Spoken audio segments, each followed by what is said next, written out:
By myself, just talking shit, you know, but people like to see it, so that's how I got started, yeah. So when you first was starting, like, did you find yourself getting frustrated about, people not watching your videos and stuff like that? Man, I still get frustrated, shit. If you follow my Instagram last night, I was on there talking about my frustration sometimes, you know what I'm saying? Because I'm human like everybody, and I know the amount of work and effort and time that I put into it. You know what I'm saying? Like that's why I respect you, because I know what it takes for you to do this. Right. You know what I'm saying? Like, and then everybody wants you to do everything just for the love and for free and for this and that, but they're not really like, they don't even repost your shit for you, and you supposed to be my partner with that. Facts. You know what I'm saying? So, yeah, I get frustrated. I definitely get frustrated, but as of lately, sometimes I put up a video, dog, and that bit might have 5 views, and then a week later it jumped to 500 views, and it's because one person by chance commented or something or threw it up to this person or that person, and next thing you know it's all over the place. You catch fire. That's what I be saying about reposts, man. Like, if you my partner, I shouldn't have to ask you to repost something, you see what I'm saying? Because you never know who's gonna see something from off your page that didn't see it on my page. Right. That's all it takes is for that one person to see it, and they send it off to the next person, and then it's up from there, Right. So, I mean, I don't understand that, but you can't really get mad because don't nobody owe you nothing at the end of the day, right. But you kind of expect it all in all, still. But anyway, all right, how you feel like the state of New Orleans hip hop, as far as like you think it should have like national recognition, like we should be more nationally recognized, or how do you feel about it? Hell yeah. It's crazy because since I've been doing my Black TV, right, this is the first time somebody asked me, because I ask that question all the time. To be honest with you, and I guess I am a little biased because I'm from New Orleans, I feel like we the best. I feel like the city of New Orleans has the best rappers. I feel like it started with Wayne. I feel like before that, I feel like it started with Juvie. I think people don't give Juvie enough credit for how lyrical he was and still is. And then what Wayne did, and like, I feel like we the best because most of the roots of music was created in this city. Like the whole vibe from the jazz, from gospel, all of that, like singing, dancing, music. Yes, rap was created in New York, but like people wouldn't have thought about rap if it wasn't for what was created here in New Orleans. Like jazz is what changed everything from just like traditional like rock and doo-wop and all that other type of music. You know what I'm saying? So that swag that come from out of our city is still there. It's still there, and people still using it.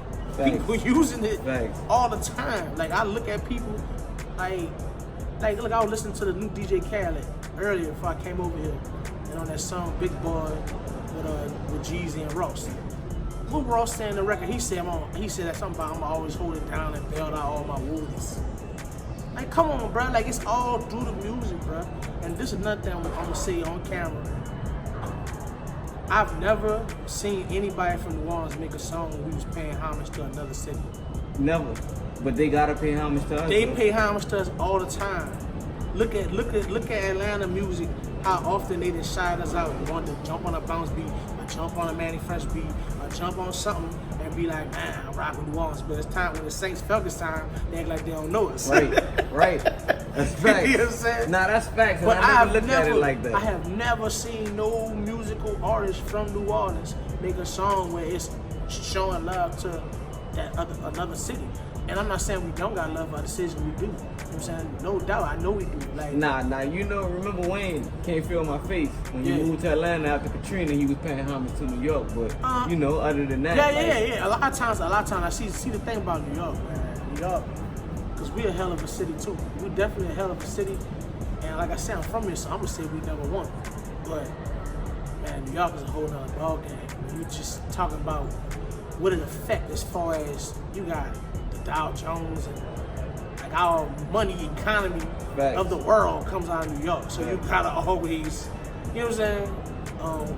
And as much as we make jokes sometimes about other places, I ain't gonna name other places, but sometimes in New Orleans we'll be like, man, them niggas country. Say at the end of the day, dog, we country too. We just a different country, you know what I'm saying? So you got, a place like New York, yeah, I done seen people from New Orleans tip they hat to New York, tip they hat to LA, and all that. But the difference is, if you want to go back to the beginning, if you're an African American, most likely your family roots come from Louisiana or somewhere deep in the South. So, yeah, we can have love for them cities and show them love and all that, but at the end of the day, what's their favorite thing to tell you? Oh yeah, my grandmother really from blah blah blah. Right. Or my great grandmother. I got some Cajun in me. Yeah, you know? yeah. So they gotta pay that homage right back. If we show any love, they gotta always say, well, you know, y'all my roots. Right. Cause we is. That's true. Wherever I go, somebody always want. It's just like they always want some type of connection to New Orleans. You know, right. Like you said, my grandma from woo, you know, so they always gonna pay Beyonce herself can't help. As much as she loves Texas and Houston and she love New Orleans. She can't help but be like, man, look, that's what my people come from doing. Right. That's the reason why her and Jay-Z bought that house down here for a minute, you know. So I ain't gonna lie, everybody who come here, they love the city, you know. I never heard nothing bad from a tourist. Man, look, we are welcoming city. We're a world welcoming city, and we like having fun with people. You know what I'm saying? Like, of course there is some of us who ignorant, you know what I'm saying? And we got crime and all that, but for the most part, the ones of us who have sense, we have fun with people, man. Right. We enjoy people, and it's real what they call Southern hospitality. Right. We really like, come on, dog, let me show you where to get the best po' boy. Come have a drink with us, come chill with us. You know what I'm saying? Like, we real welcoming people. That's fact. All right, so you recently got a lot of backlash for a video you posted. You know I'm coming with it. You know it's gonna happen. You hear me? All right, you recently got you got a lot of backlash for that video you posted. Inform me what the video was about and exactly what happened on it. All right, the video I had just finished working out, right? Because I've been trying to lose weight, and I was like, I had been texting a chick. You know, when I was texting the chick and we was having a discussion. Now keep in mind, before you finish, I just want to say I understood exactly what you was talking about. I felt exactly what you was talking about, but elaborate. All right, so look, so I texted the chick. So when I finished texting her or whatever, I went on this rant about I hate the fact that some women feel like if you're a busy man, that means you neglecting them, that you're not trying to show them attention, or they automatically assume you're doing something you don't got no business doing. I was just trying to say in the video that if a woman wants a certain type of man, if you want to be with a man who got things going, got a lot of work to do, you need to be understanding that he got a lot of work to do. That's facts. Is he not bullshitting all day? He actually doing shit all day. So anyway, my homie over at Neutral Grounds, he reposted it. Like, I didn't know he was gonna do that. He reposted it on his page, and had, he at that time he had like 20,000 followers, and people started making their opinions and this and that. And the next thing you know, popular rapper and she on Love and Hip Hop Atlanta, Tokyo Vanity, she took it and she disagreed with me, and she reposted it on her page. Now that's when it got crazy. She reposted it on her page. That was 1.8 million followers that saw that. And so by the last time I looked at it, there was like 70,000 something people had viewed it, and it was like 200 comments. I gained a lot of followers that day too, because like you said, a lot of people agree with me. And people that agree with her, people that agree with me. Like I said, to me, wasn't no wrong answer how you feel about it. It's all about you as a woman or as a person, what you want to accept when it comes to relationship. All I was saying was, if you're going to deal with a person who's busy, to understand they're busy. Nah, at the end, I understand exactly what you're saying. You deal with a person who's busy, understand that they're busy, but on the other side, because I'm gonna give you both sides, if you dealing with me and you know I have time to spare, you need to make time to be with me. Right, you see what I'm saying? Yeah, so, definitely. it could go both ways. Like, it could be a never-ending argument for real. You need time. Definitely. You need time, and you need to understand that I don't have time. So definitely. I mean, I understood what you were saying, because I be busy a lot too, and I don't really have that problem. But I understand. I done seen people just like, man, well, they getting their feelings. You don't got no time for me, and then they'll start, suggesting you doing stuff, you ain't really doing it, just because you getting bread and shit like that. So, I understand what you were saying. Right. But you recently, you told me you lived overseas, Right. You finished high school down here, but you lived overseas for a minute. So, how was that experience? Tell them where you lived at first of all, and how that experience was compared to New Orleans. I could talk forever on that, but I ain't gonna talk about it. I left New Orleans going to the 6th grade. So I lived from 6th grade to 8th grade in Iceland. It's cold in Iceland. I know all y'all say, oh man, but Greenland is colder. That's true, Greenland is colder, but Iceland is still cold. Right. So it was cold. That's coming from the south way into the desert. Yeah, I had never saw snow before in my life. You know, and then I go out there. The day I went out there, it was freezing cold. Imagine leaving New Orleans, regular. It happened to me when I went to Iowa. Yeah, regular, and then boom, get off the plane, it's freezing. You know, first thing we did was go buy a jacket. I had to get a Green Bay package jacket. That's all they had in the store. That's what it was. Right. You know, so. That's weird Then I that they left got there. the Packers out of everybody, and you're a Steelers fan. That's cool. No, I'm a Saints fan. You just got a Steeler hat on. I'm a Saints fan, man. Oh, all right. Hell no, man. I don't put that on me. Shout out to the Steelers, though, but I'm a Saints fan. So anyway, so then that was a crazy experience. It was cold, wasn't a lot of people. Now when life really picked up and really getting to experience some stuff, I moved to Germany from 9th grade to 11th grade. That's 3 years. My freshman through junior high school experience was in Germany. And where I lived at in Germany was Ramstein, Germany. We was like an hour away from France. Going back and forth there on the weekends and stuff, going to France and stuff, it was an eye-opener to see how many black people live over there, bro. It's a lot. A lot. I'm talking about a lot, because they migrated, just like we were talking earlier about people from the South migrated to New York and all these other places. People from Africa migrated to France. A lot of them.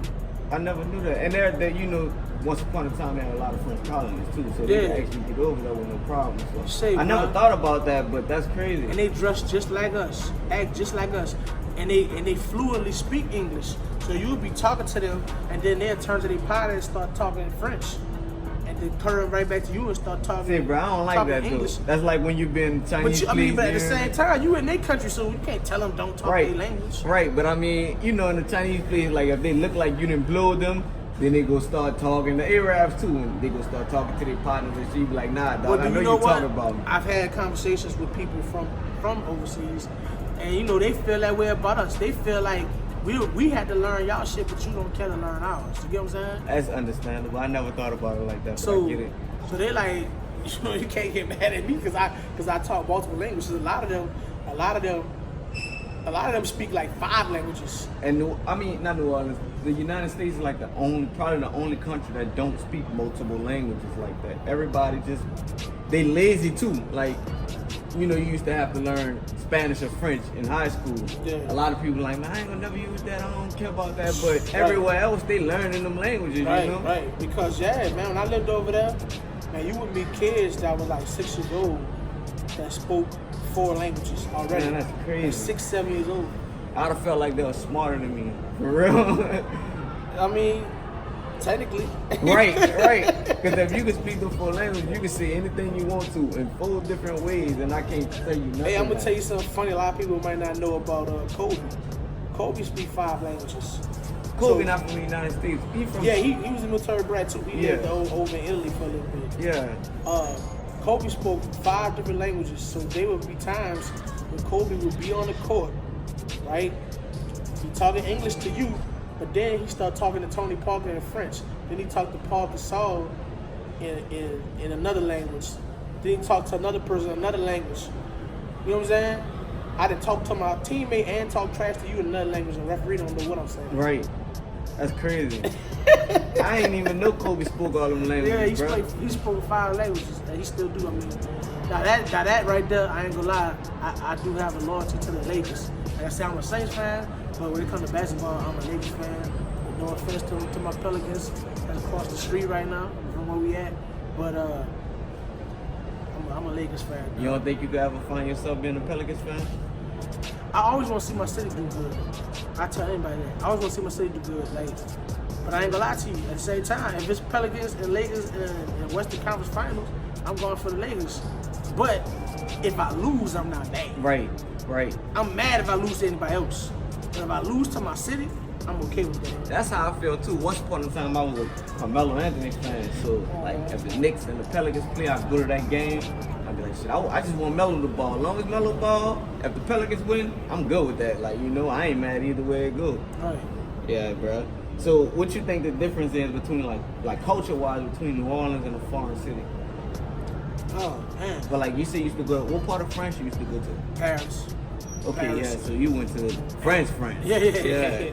And look, I'm gonna tell you something. Like I say, I'm telling you stuff on camera. Nobody else did, asked me for the interview. So, bruh, I might be one of the only people from the city of New Orleans that can say they actually been to Orleans, France. Yeah, because we knew Orleans. Yeah, we knew Orleans, but I went to the original Orleans. Yeah, you know what I'm saying? Does it look like New Orleans? It is a tiny ass city. I think you could drive through it in like 15 minutes, which is funny because you can be anywhere in New Orleans in 15 minutes. Yeah. But it's a tiny ass city, dog. Tiny. You know why? What made them name this city? I don't. I'm not gonna sit there and lie and say I do. I don't need that. If you know that, you need to tell me. You hear me? Hit me up. Y'all know where to find me. Let me know why they named it New Orleans. You had to actually drive through Orleans to get to Paris, like the way from the angle I was coming from. Yeah. Yeah. So that fucked me up. The first time. That's first crazy. time when I realized it, I was like, holy shit, I'm in Orleans. Right. Not New Orleans. I'm in Orleans. And not Orleans Parish either. Yeah. So the difference, I would say the difference, man, everywhere different, bro, because we such a unique city, man. There's nothing like that. That's the whole point I want to make right now when you asking me about overseas and all that stuff. What it did for me was open my eyes up to really love my city. I love New Orleans, and I can't even describe how much I love it because I had the opportunity to travel. I miss this place every day.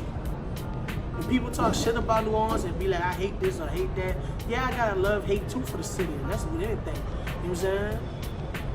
But I love New Orleans, and every time I'm gone, I can't wait to come back. There ain't no food like us. There ain't no, just the spirit of the people, just how we are as people. Like, everybody I meet from New Orleans, if you really sit down and have a convo with a nigga from New Orleans, you're gonna find out that y'all probably related, or y'all know the same people. You know what I'm saying? Y'all just gonna feel like family automatically. Right. So that's the difference. A lot of other places, whether it be a foreign city or when I travel to other places in America, they don't have that same vibe. Like, everybody kind of stiff and cold with each other. In New Orleans, you get love from each other. Facts. You know what I'm saying? And like everybody could talk to everybody. We call each other baby, and that's an endearing word. The fact that we even call each other that two grown men run around calling each other baby. Sound big. Yeah, but we understand that ain't gay or nothing like that. It ain't sexual. It's just like, dog, we all was babies at one point. Right. We all was born from our mother. So you're a baby. You know what I'm saying? So, that was something that was funny when I first left. When I first left New Orleans and I went to Iceland, right? Funny ass story, right? At this time, it's like 98, 99.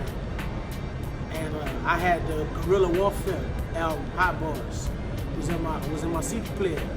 And this white girl named Bethany, can't tell you where she was from, but I had walked off or whatever, and she come back and grabbed my CD player and opened it up. And she saw on the CD player it said Hot Boys. She tried to play me in the class in front of everybody like, man, what's wrong with this boy? This boy, what kind of man listening to something called the Hot Boys? And I'm like, what? I'm like, yo, this uptown shit, this New Orleans shit, like, what the fuck you talking about? She like, this sound gay. Now think about it, if you're not from New Orleans, you don't know nothing about New Orleans. At this time, you don't know nothing about rap, because this white girl, whoever she wasn't no fan of rap. All she see is a young dude with a CD that say Hot Boys. Right. And so she automatically saying, when she thinking the word Hot Boys, she thinking about an attractive male. And I'm like, no, that's not what they're not calling themselves Hot Boys like they sex symbols. No, they call themselves Hot Boys because they hot, they out the hood. Right. And she didn't understand that. And that was like, that shit was funny to me whenever I look back on that. You know what I'm saying? Like that moment in life. Like, she really was trying to play me in front of everybody. Everybody in the class was kind of looking like, what the fuck is the Hot Boys? Right. Man, I bet you if you'd have popped that bitch in, you hear me? It would have been a whole different feel, you hear me? Real dude, man. But hey, I appreciate you coming through. and tell them where they can find you and stuff like that. You know, let them know what's up. Hey, like I say, man, go on YouTube and subscribe to My Hell of a Life TV. It's MYHELLOFALIFE. My Life, My Hell of a Life TV. Put the TV at the end. On there, I got almost 200 videos on there, whether it be interviews, action videos, all type of stuff, man. So check me out on there and go on Instagram. Yoey Martin, YOEY_MARTIN_My Hell of a Life. So that's where you can find me at the most, and myhelofalife.com. All right, I appreciate you for Jocin with me. You know, yeah, man. We gonna catch up with you later. Maybe we can do another episode together to where we could do a whole episode. Yeah, no you doubt. know, a joint episode. So no doubt. You know, we gonna link up soon, and you know, I'm gonna tell y'all what's going on with it, and you know, it's the Joke. Yeah.